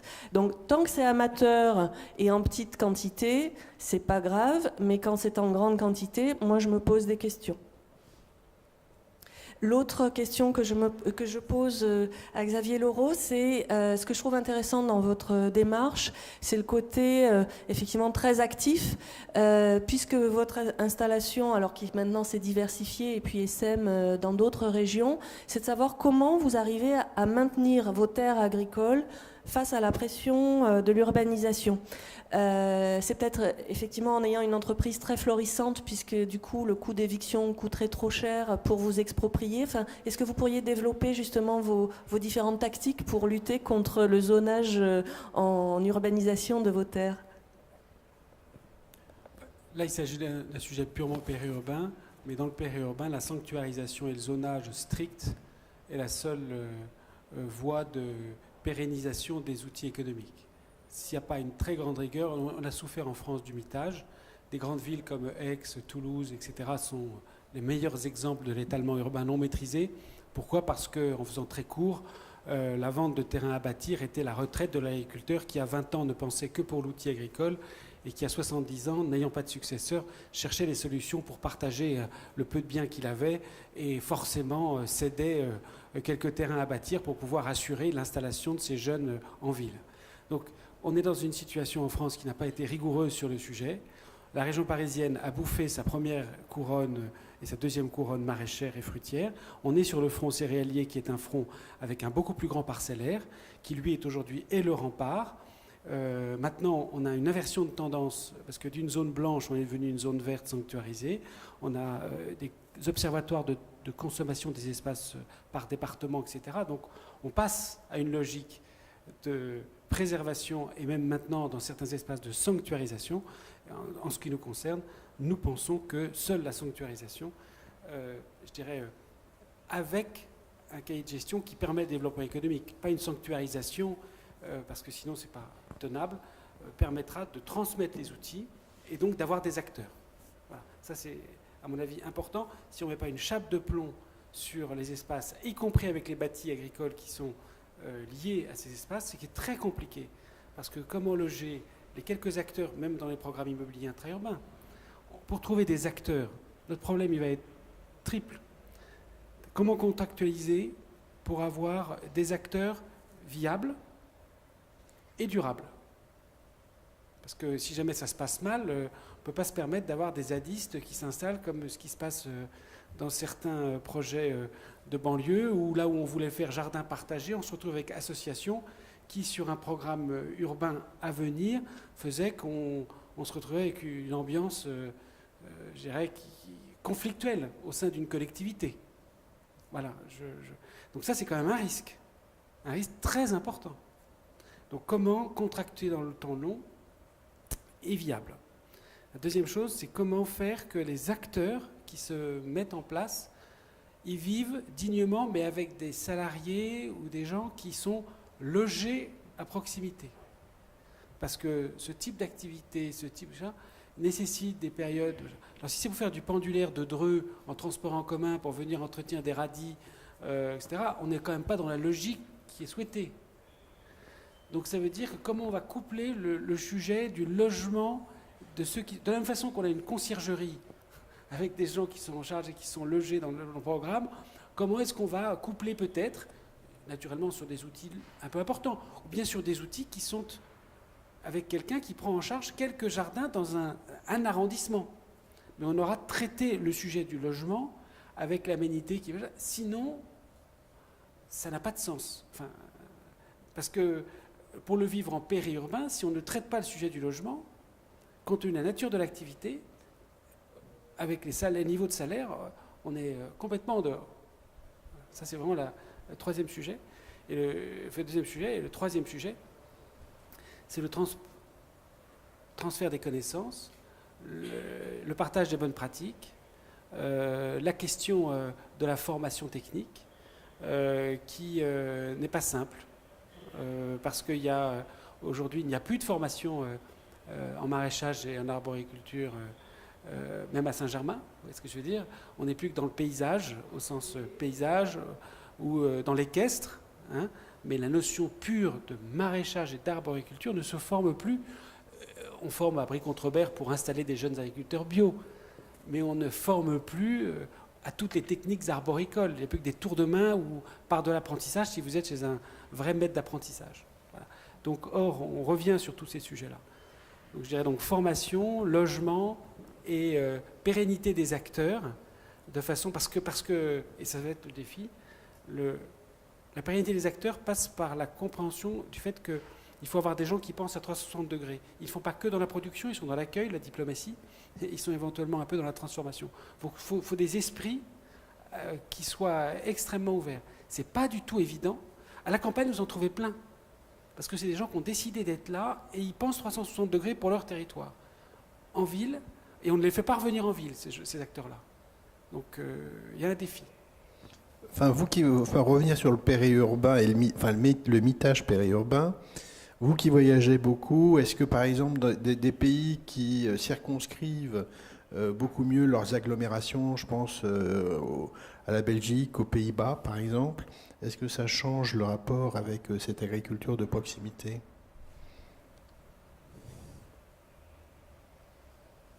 Il y a quand on regarde les pays limitrophes, c'est pas toujours mieux ailleurs, mais c'est clair que des zonages stricts ont permis des aménagements de territoire bien plus lisibles, notamment aux Pays-Bas. En Suisse, mais pour d'autres raisons, parce qu'ils ont d'autres moyens, la logique de préservation et d'encouragement de zones agricoles spécialisées, vous allez à Genève, 4 km du centre de Genève, vous avez une construction qui date maintenant il y a 2 ans d'un très gros établissement de production de tomates, avec des bilans carbone sur la tomate genevoise, qui sont ahurissants. On ne pourrait pas imaginer en France un tel dynamisme et un tel engagement, à la fois d'acteurs économiques, du canton, pour redéployer une sécurité alimentaire à 4 km du centre de Genève, là où on ne sait pas loger par an les 10 000 ou 20 000 emplois supplémentaires qui se créent. On a préservé dans la zone du Salève un espace où vous avez des serres, on a construit, etc. C'est sanctuarisé. Et en plus, sur les 8 millions d'euros de l'investissement, le canton a mis 3 millions, les acteurs privés ont mis 2 millions, et puis les banques ont mis le reste. Et on refabrique une économie circulaire sur une tomate. Si je puis me permettre, la Suisse a une histoire très particulière. Je vous fais un très condensé d'histoire de la Suisse, c'est-à-dire qu'il y a un monsieur qui s'appelle Monsieur Valin, qui, pendant la Seconde Guerre mondiale, la Suisse avait régulièrement des disettes et s'est inscrit même dans leur constitution maintenant le fait de tendre à l'autonomie alimentaire. l'autosuffisance alimentaire. Alors ils y arrivent quasiment avec tout ce qui est élevage, parce qu'ils ont beaucoup d'alpage, hein, et si vous êtes allé en Suisse ou si vous allez en Suisse, vous verrez, c'est assez incroyable, c'est-à-dire que les agriculteurs sont prêts à faucher même les routes pour récolter, et on voit de l'agriculture insérée même dans les zones industrielles, parce que c'est inscrit dans la Constitution, c'est dans leur héritage culturel, et c'est un pays qui a eu de grosses disettes. Je reviens du Sichuan. Le Sichuan, c'est une dizaine de millions de morts de faim lors du Grand Bond en avant. Et dans le Sichuan, alors il y a des grandes villes comme Chengdu ou Chongqing, mais il y a aussi des petites villes. Et ce qui est intéressant, c'est de voir en fait dans des cultures qui ont connu le fait de mourir de faim depuis pas si longtemps que ça, eh bien, vous avez, dès qu'un trottoir est délaissé, dès qu'il y a une friche dans la commune, c'est de suite transformé en potager sauvage. Il ne se pose pas trop la question de la pollution dans ce coin-là, mais c'est intéressant de voir justement cette vitalité. Elle est liée aussi à des épisodes historiques qui sont parfois plus que dramatiques. Et donc c'est intéressant aussi de voir que chaque culture en fait se pose les questions, notamment du maraîchage, de manière différente selon ce qu'elle a vécu. Alors la question qu'on veut poser tout de suite, c'est de quoi le citadin avait-il vraiment besoin alors ?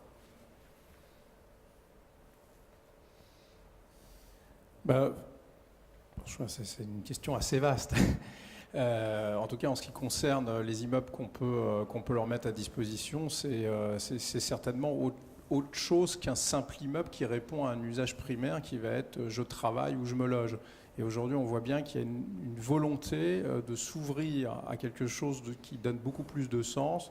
Rien que le mode de fonctionnement d'un bureau aujourd'hui, qui était vraiment monolithique, j'arrive grosso modo à 9h, je pars à 18h, j'occupe à peu près 50% de mon bureau. Aujourd'hui, dans la fabrication d'un actif de bureau, on se pose beaucoup plus la question du sens, de l'interaction entre les collaborateurs, la façon dont on va créer des espaces dynamiques pour qu'ils se rencontrent, pour qu'ils travaillent différemment. Et donc ce mouvement de fond, il s'accompagne également vers tout ce que l'immeuble peut produire. Alors l'immeuble producteur, c'est un vrai sujet.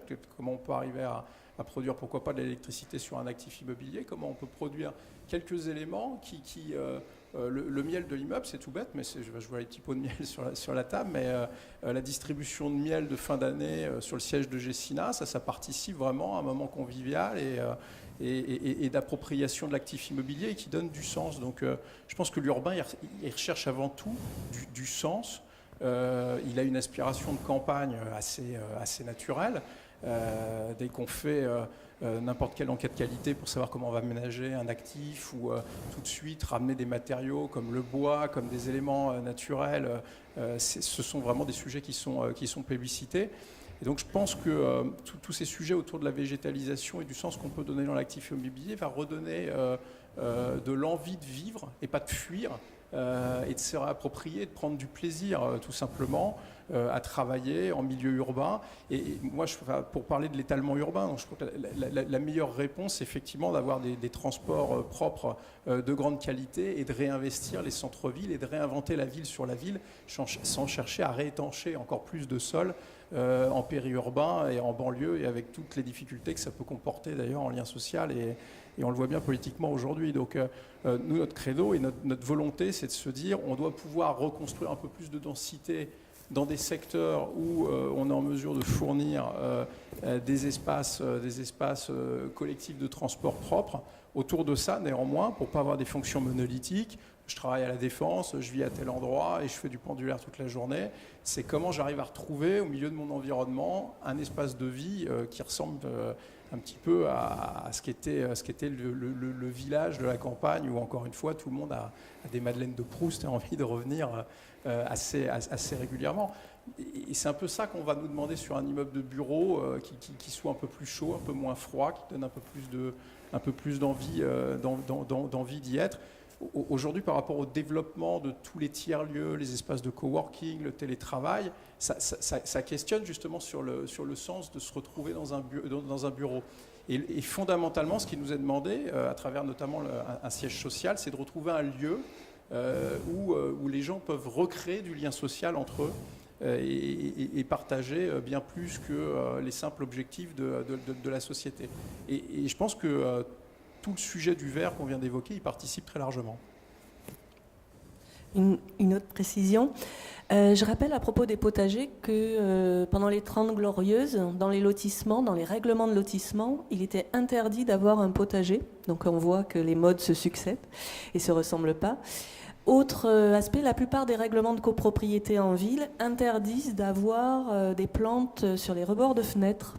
Donc avant de se lancer dans du high-tech, je pense que de demander aux architectes quand ils construisent un nouveau bâtiment, outre le fait d'avoir une toiture accessible qui supporte le piétinement, ce serait bien d'avoir un robinet d'arrivée d'eau de favoriser les balcons ou les loggias, d'avoir simplement un robinet d'arrivée d'eau sur le balcon ou la loggia et d'autoriser dans les règlements de copro de pouvoir mettre 3 pétunias ou géraniums sur le rebord de fenêtre. Déjà, ça serait énorme, ça coûte pas cher du tout.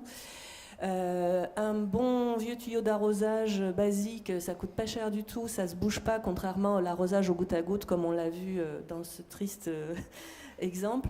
Donc je pense qu'il y a des choses très simples à faire qui permettraient effectivement de valoriser cette envie de jardiner. Alors c'est vrai qu'on est tous habitués, enfin on se souvient des secrétaires qui avaient leur pot de cyclamène ou leur orchidée sur le bureau, ça fait ringard. Par contre, c'est vrai que si on a un potager partagé, même indoor avec de la lampe LED, là c'est plus fashion et convivial, bon pourquoi pas. Mais je pense qu'il y a un moment, c'est vrai que quand on est obligé de mettre de l'éclairage artificiel pour que ça pousse, quand on travaille dans un lieu où il n'y a pas de fenêtre, je dirais que ce genre de subterfuge ne remet pas en cause le fait qu'il y a un problème de fond, c'est de travailler dans un espace où on ne voit pas la lumière du jour. Et vous, Xavier Laureau, alors vous qui accueillez les citadins à la campagne pour voir et cueillir les produits, qu'est-ce que vous ressentez comme besoin émanant de leur part et comment vous y répondez dans les autres activités des jardins et les fermes de Galie? Sur le fond, on y répond. Et ce qui est très intéressant, c'est de voir qu'aujourd'hui, alors que la consommation, parce qu'on est dans plusieurs secteurs d'activité, alors que c'est vraiment extrêmement dur dans les secteurs d'activité commerciale, de consommation, alors qu'on continue encore à ouvrir des centres de grands commerces, alors que même la consommation est flat. Donc ça veut dire que d'autres souffrent pour ouvrir les derniers entrants. Donc on est en train de créer un véritable, probablement, de mise en risque complet des secteurs du commerce traditionnel.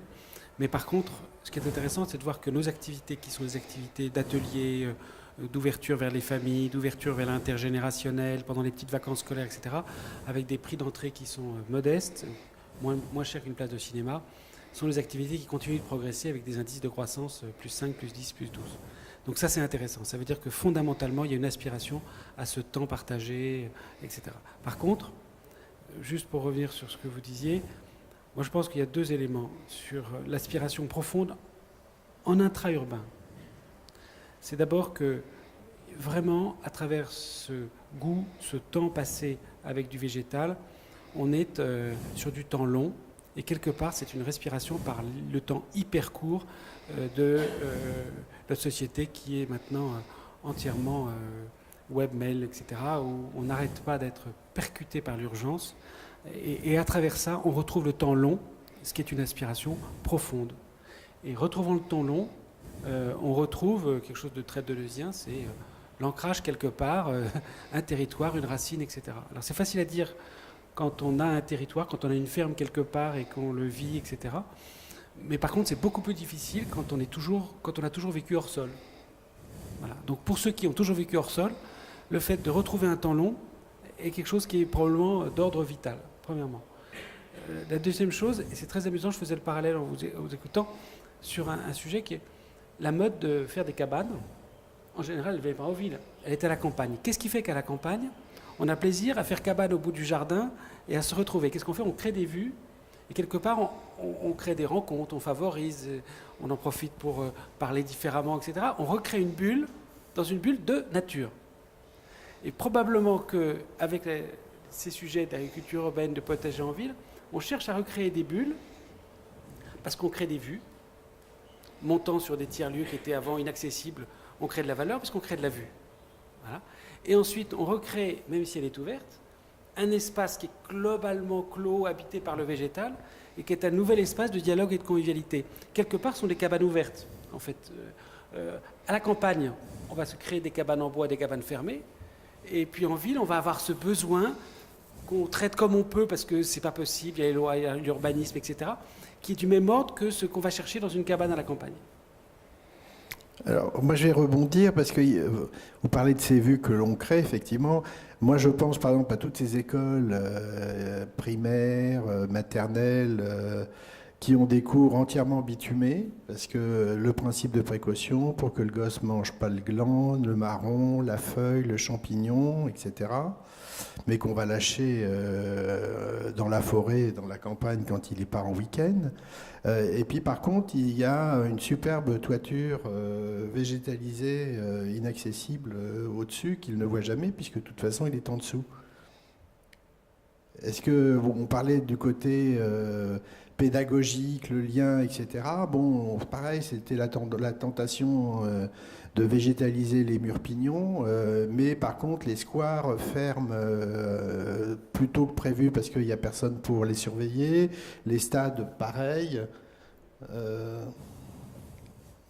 on est dans une situation qui est compliquée, c'est-à-dire que Vigipirate vous oblige de fermer des parcs dits publics dans des conditions absolument incroyables de sécurité et de précaution, et que, sans entrer dans de la polémique, pour réouvrir une porte aujourd'hui dans des établissements publics autonomes, je crois savoir que si on est ouvert 12 heures par jour, eh bien, il faut 6 agents. Donc on ne fait plus. Et donc on ne donne plus accès à des lieux publics parce qu'on n'a plus les moyens de contourner ce problème de la fouille, etc. Donc on est dans une situation ubuesque. On va laisser des associations intervenir sur des lieux et des tiers-lieux avec des principes de précaution et de sécurité plus respectés, parce que de toutes les façons, ce sont des tiers-lieux. Et puis on va se fermer des espaces publics. Et là, c'est le vrai scandale aussi, si vous voulez. On est dans un vrai scandale, c'est que ce qui a été déjà jardinier, paysager, etc., n'est plus ouvert au public. Et puis on va donner carte blanche à des formes qui, sur le plan de la sécurité, feraient que n'importe quelle entreprise privée fermerait. Bien. Donc, je n'ai pas répondu à votre sujet, mais à votre question, mais on remet au cœur du sujet, finalement, aussi un problème d'égalité dans l'usage des choses. Et quelque part, l'agriculture urbaine et ses déviances ou ses machins, le côté extraordinaire de ce sujet, parce qu'il y en a quand même quelques-uns, c'est l'enthousiasme qu'il y a dans une jeune génération, souvent très formée, pour ce sujet. Ce qui n'était pas du tout évident. Dans la génération précédente. Oui, ce qui n'était pas du tout évident. Quand on voit l'ambiance du rendu des pariculteurs, Dieu sait s'il y a beaucoup d'utopie, Dieu sait s'il y a beaucoup de récupération politique dans tous ces sujets, mais ça fait partie du jeu de sujet. Par contre, ce qui est extraordinaire, c'est l'enthousiasme de cette génération pour s'intéresser au sujet. Et dans ce tamis-là, il y aura forcément, à la fin, ça aura ouvert des yeux, ça aura ouvert des compétences, et il y aura probablement de ces 100, 200, 300 jeunes, il y aura probablement 10, 30 qui seront les futurs entrepreneurs qui réussiront sur des sujets peut-être plus périurbains qu'urbains, mais au moins ils se seront remis dans cette filière du vivant. On a pas l'impression que qu'on est dans un phénomène où la nature va devenir un peu comme un zoo. Enfin, l'agriculture va devenir comme dans un zoo, c'est-à-dire qu'il y a des endroits où on ira voir les agriculteurs et les vrais légumes poussés. Non. Non, parce que c'est très amusant l'image avec le petit producteur. En France, on adore les combats. Les bio, les non-bio. Les petits, les gros. On market le petit, parce que si vous dites que votre AMAP a maintenant 800 paniers et que le gars, parce qu'il a réussi, il est en train de se construire une maison et qu'il va peut-être avoir une voiture plus importante que la vôtre, naturellement, vous vous désinscrivez de votre AMAP. C'est pas possible. Moi, j'aide un pauvre, j'aide pas un gars qui est entrepreneur et qui réussit. Et c'est ça la réalité. Donc, arrêtons. Ça n'a pas de sens. Oui, j'aime beaucoup l'image que vous donniez de l'école. Je trouve ça épouvantable, une cour d'école, effectivement, où il n'y a pas de vertu éducative au-delà d'un simple respect de sécurité. Alors ça pose plein de sujets qui m'échappent complètement, c'est pas mon domaine, mais c'est justement ce que je voulais mettre en valeur, notamment sur les immeubles résidentiels, de pouvoir redonner un petit peu d'ouverture des enfants à autre chose que on vous enverra au mois de juin en classe verte pour vous expliquer comment ça fonctionne, parce qu'on a tous vécu les classes vertes. Le toucher du doigt au quotidien, c'est quand même une valeur pédagogique bien supérieure. Et je pense que ça apportera peut-être un peu plus de compréhension et de respect de ce qu'est le monde agricole à l'extérieur, justement, simplement en voyant comment ça peut être produit, ou ça ouvrira en tout cas les nouvelles générations à aller s'intéresser un peu plus de ce qui se passe à l'extérieur de la ville et la façon dont viennent les produits qu'ils consomment au quotidien. Donc en tout cas, je ne vois rien de négatif dans tout ça. Il y a bien entendu un effet de mode, c'est indéniable. Il y a un peu d'utopie, on l'a vu dans les pariculteurs, mais c'était extrêmement stimulant. Et puis, on va le voir sur nos projets. Il y a des beaux projets qui sortent. Moi, je pense qu'il y avait vraiment de l'intelligence de fabrication autour de ça. On peut peut-être le poursuivre dans le temps. On pourra peut-être l'amender. C'est du test and learn. Il y a des choses qui fonctionnent, il y a des choses qui ne fonctionnent pas. Mais en tout cas, ce que j'en retire, c'est l'intérêt et le plaisir que les acteurs ont à se fédérer autour des sujets comme cela aujourd'hui. Laure Planchet, en tant que paysagiste, je suppose que vous allez au-delà des attentes et des demandes de vos maîtres d'ouvrage publics. Oui, on essaye. Juste quand même pour la cour d'école, c'est vachement bien de voir les haricots pousser, on l'a tous vu quand on était gamin.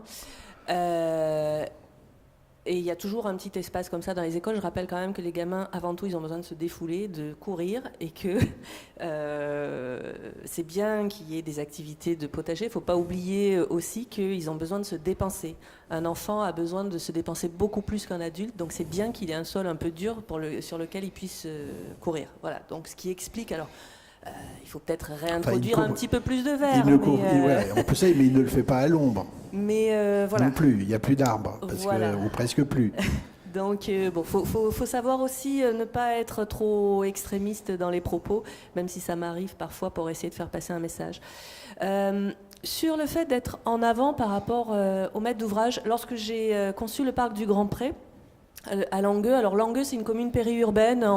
Les Côtes-d'Armor, ça reste un département très rural.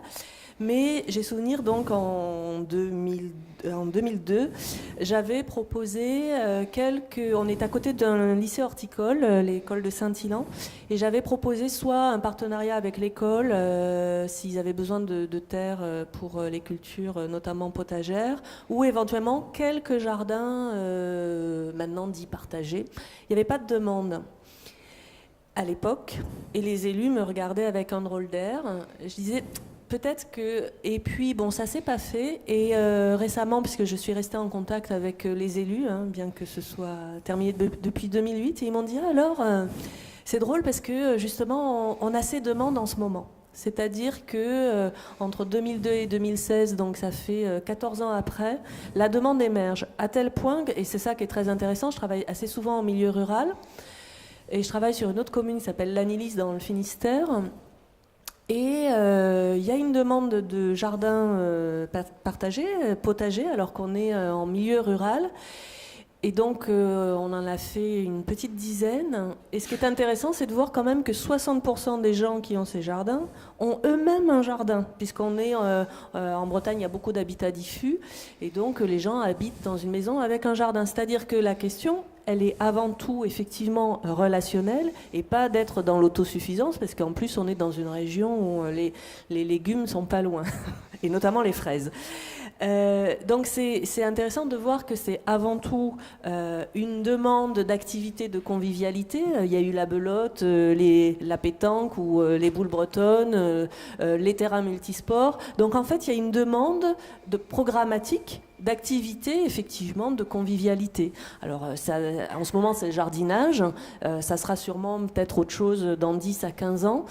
Et c'est intéressant de voir que la force de communication de ces histoires de jardins partagés et d'agriculture urbaine, c'est-à-dire que même en milieu rural où la question de l'autosuffisance et du jardinage ne se pose pas, puisqu'ils ont tout ce qu'il faut à disposition, eh bien, la demande transperce aussi du côté rural. Et et ce qui est d'autant plus étonnant, c'est que dans toutes ces questions d'agriculture urbaine, jamais on parle d'agriculteurs. Alors effectivement, vous soulevez une question de fond, c'est si on veut des agriculteurs en ville, il faut pouvoir les loger. Je rappelle qu'on a des phénomènes de difficultés similaires sur certaines îles, notamment Belle-Île en mer, pardon, et puis l'île de Ré, où justement la prédominance d'urbains et de résidences secondaires sur ces territoires agricoles a fait que les agriculteurs ne pouvaient plus habiter sur leur lieu de production. Je vais peut-être maintenant vous donner la parole. Si vous aviez des questions à poser à nos invités, elles sont les bienvenues.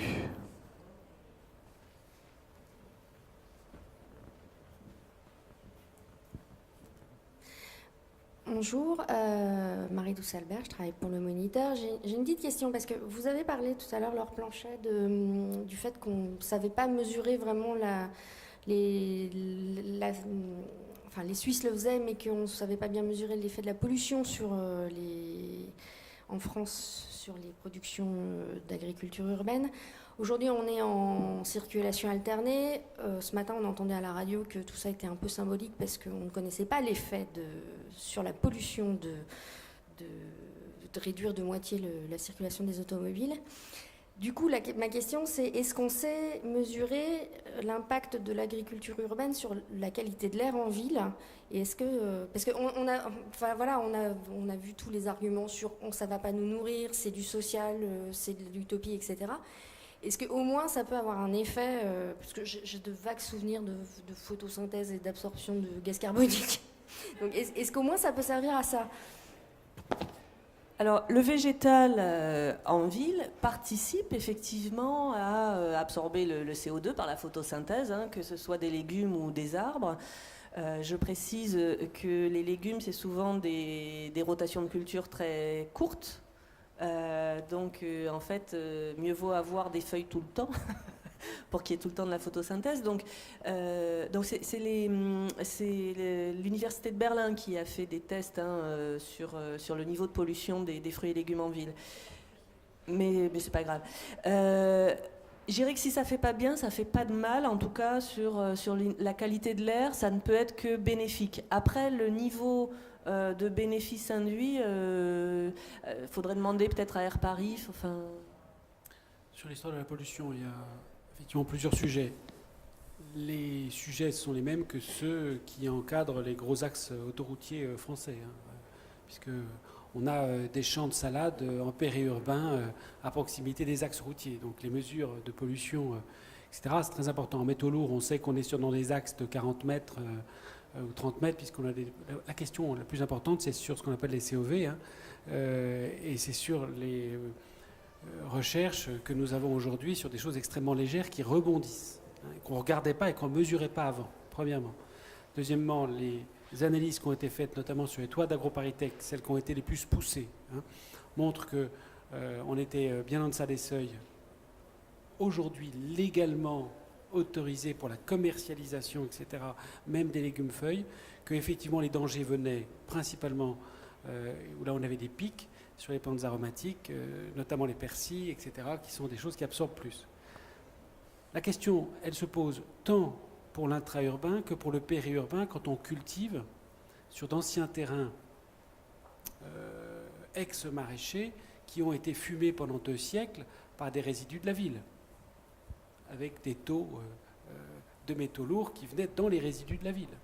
Quand on a arrêté l'exploitation agricole à Achères avec des eaux de la ville de Paris qui ont pendant des décennies arrosé des cultures légumières, voilà, c'est quand même quelque chose d'assez récent, ça fait 15 ans. Donc la question de la pollution, elle se traite tant par l'air que par le sol.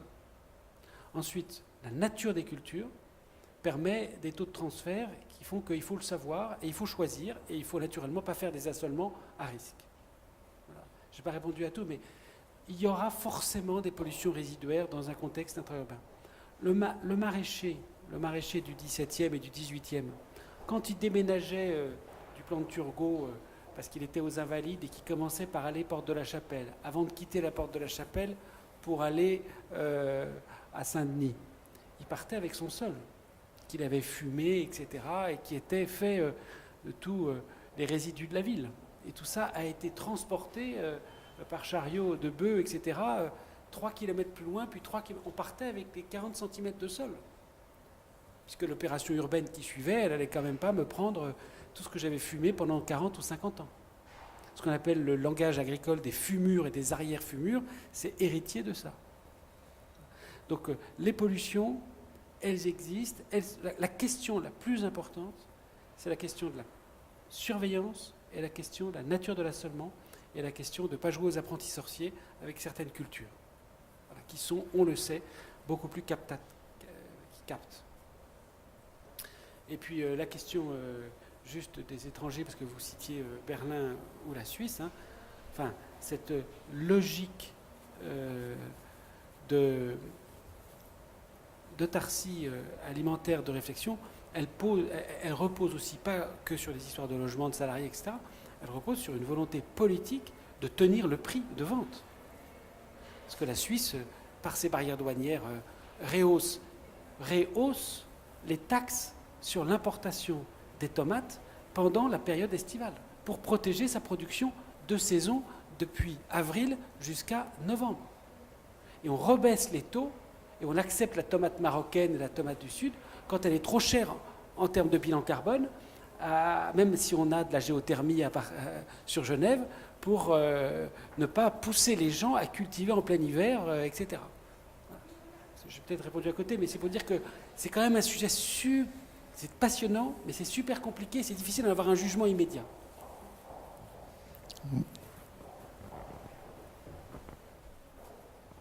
Bonjour à tous, merci pour cette excellente discussion, j'ai trouvé. J'ai une question peut-être plus pour Laure, même aussi pour Monsieur de Gessina, c'est la question de l'humain dans ces projets et de comment nous, en tant que paysagistes, on peut finalement intégrer l'humain dans et les habitants qui vont pratiquer les projets d'agriculture urbaine, ou en tout cas les projets de jardin collectifs, parce que je trouve que ça re-questionne aussi le métier de concepteur. Quand je vois comme M. Gessina, moi j'ai travaillé avec aussi d'autres promoteurs immobiliers qui finalement ne font plus appel à des concepteurs paysagistes, voire même ne font plus appel à des entreprises de paysage et laissent les agriculteurs urbains, maintenant c'est le terme qu'on peut utiliser, responsables de l'espace et travailler avec les habitants. Voilà, je voulais voir qu'est-ce que vous pensiez de cette évolution du métier en fait. Alors, déjà, moi, j'ai jamais travaillé sur ces petites échelles d'opération. En tant que paysagiste, j'essaye d'avoir une vision beaucoup plus globale. Ça veut pas, enfin, chacun a sa niche, si je puis dire. Donc après, pour le jardinage, faire appel aux amateurs, c'est un peu comme si monsieur demandait aux bricoleurs du dimanche de construire. Après, enfin, je caricature, hein, mais c'est pas grave. Il y a un moment, j'ai envie de dire, c'est un métier, que ce soit jardinier, parce que il y a le métier de jardinier, il y a le métier de paysagiste. Après, qu'il y ait des formes alternatives qui soient spontanées, c'est une chose. Orchestrer un travail avec des habitants qui ont envie de jardiner. Je dirais que quand on est dans le domaine, enfin sur des emprises privées, les gens ils sont chez eux, ils font ce qu'ils veulent. Pourquoi pas ? Et de toute façon, moi je ne suis pas sur ce créneau-là. Et économiquement, je travaille sur l'espace public. Alors, à 99% de mes réalisations. Donc ce qui m'intéresse, c'est le bien commun. Et l'espace public, par essence, c'est un espace pour tout le monde. Que ce soit en situation régulière, irrégulière, des jeunes, des vieux, des qui peuvent marcher, d'autres qui ne peuvent pas marcher, tout le monde. Et même de manière hors la loi, je dirais. Par provocation, je dirais même que jusqu'en 1939, même les condamnés à mort avaient droit à être exécutés en place publique. Donc cette question de l'espace public comme bien public et bien pour tout le monde, elle est importante. Alors il y a des programmes qui ont tendance à le morceler, à le segmenter. Dès qu'on travaille sur les liaisons, c'est faire passer le transport en commun, c'est faire passer les cyclistes, faire passer les voitures, et puis le piéton, c'est souvent le parent pauvre. Donc moi je suis très attachée à ce que quand on est à pied, ce qui est la majeure partie des citoyens, parce qu'il y a toujours un moment, même quand on a un véhicule, on est aussi à pied, ce qui m'intéresse, c'est vraiment ce bien commun.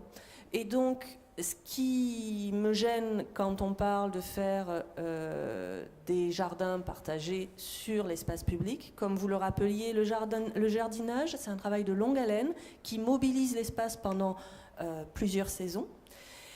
Et donc, ça pose question. Enfin, dans les questions de fond, c'est pourquoi on va privatiser ou du moins geler un sol pour certains types d'usages pendant un temps long, alors que d'autres usages ont une privatisation entre guillemets plus éphémère. Donc après, effectivement, qu'il y ait des gens qui aient envie de jardiner, pourquoi pas. J'ai montré qu'on peut le faire aussi chez soi, tranquille. Mais bon, ça ne permet pas de discuter le bout de gras avec son voisin.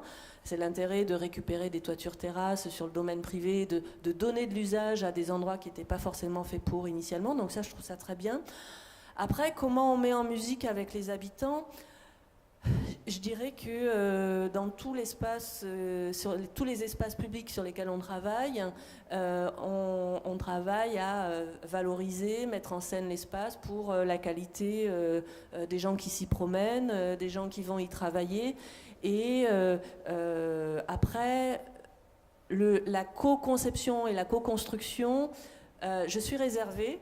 Je me suis déjà exprimée là-dessus, ne serait-ce que par rapport aux histoires d'assurance. C'est que, étant sachante sur le plan juridique, j'engage ma responsabilité.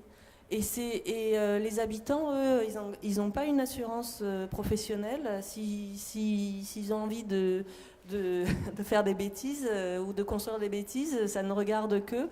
Mais moi, j'ai cette responsabilité-là. J'ai la responsabilité du bien commun. J'ai la responsabilité de l'excellence et pas du bricolage. Et j'ai la responsabilité, effectivement, de pouvoir faire des espaces qui durent au-delà des modes.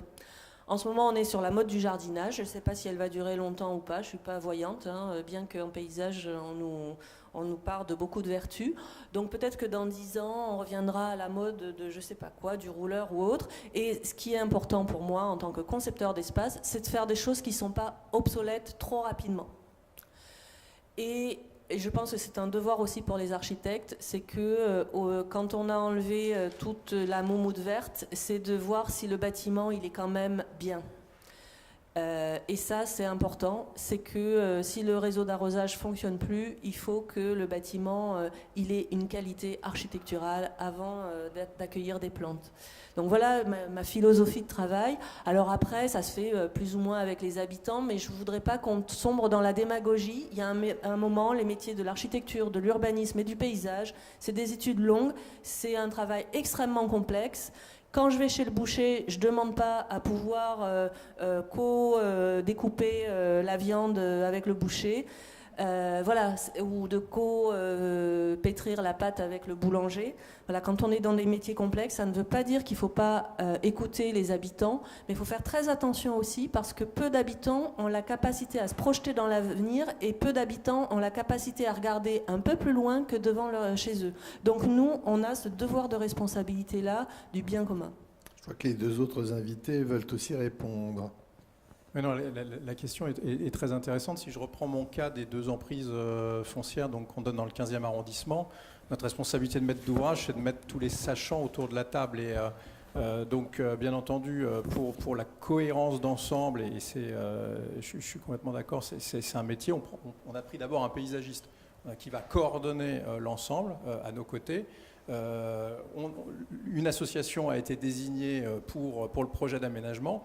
Et on va aller mobiliser les habitants à travers leur association de locataires qui va les représenter. Alors avec une difficulté, c'est intéressant d'ailleurs en conception, parce que l'association, elle n'a pas été fabriquée initialement sur ce terrain-là. Donc il y avait des sensibilités relativement peu vertes dans l'association. C'est plus sur le débat sur les régularisations de charges que sur le sujet vert. Et donc on est en train de recruter au sein de la résidence des gens qui ont vraiment l'envie, l'appétence de porter le message auprès de leurs voisins. Et je pense que c'est le mélange de l'ensemble qui arrive à produire quelque chose d'intéressant. J'ai le sentiment que chacun va s'enrichir. du travail de l'autre. Et réellement, par contre, bien entendu, on ne peut pas laisser les habitants seuls, et on ne l'aurait jamais fait sur la résidence, dans une forme d'anarchie, et de ne pas travailler dans le temps, sur la longueur, sur la qualité des espaces. Donc, il en va aussi, on parlait de valorisation. Notre intérêt est également de valoriser nos actifs à travers des habitants, des clients qui se sentent bien et qui restent longtemps, et un actif dont l'esthétique et la qualité sont des vecteurs importants. Donc les trois sont importants autour de la table, autour du maître d'ouvrage, pour arriver à produire cela aujourd'hui, c'est sûr. Xavier Leroux, et vous aurez le mot de la fin. Je pense que ce monde associatif qui s'empare du sujet, c'est sympathique au début. La question de fond, c'est, à mon avis aussi, la façon dont on va donner des règles d'urbanisme et des règles de tenue des ouvrages dans le temps. Pourquoi ? Parce que si on se reporte 30 ans en arrière, l'histoire des bambous et des philostakis qui ont détruit X étanchéités et qui ont fait une sinistralité épouvantable que plus personne ne voulait voir dans le monde du bâtiment à Paris, est très vite oubliée, quoi. Dès qu'on rajoute de l'eau et de l'arrosage sur un ouvrage, que ce soit sur un mur ou que ce soit sur une terrasse, on prend des risques supplémentaires et on sait les dégâts. Les DTU toiture-terrasse n'ont pas été mis à jour de ces nouvelles aménités, et le monde associatif qui vient percer une étanchéité parce que le plaisir, l'enfant, etc., alors qu'on avait promis et juré qu'il n'y aurait que 2 personnes autorisées à faire que, etc., on y est demain matin.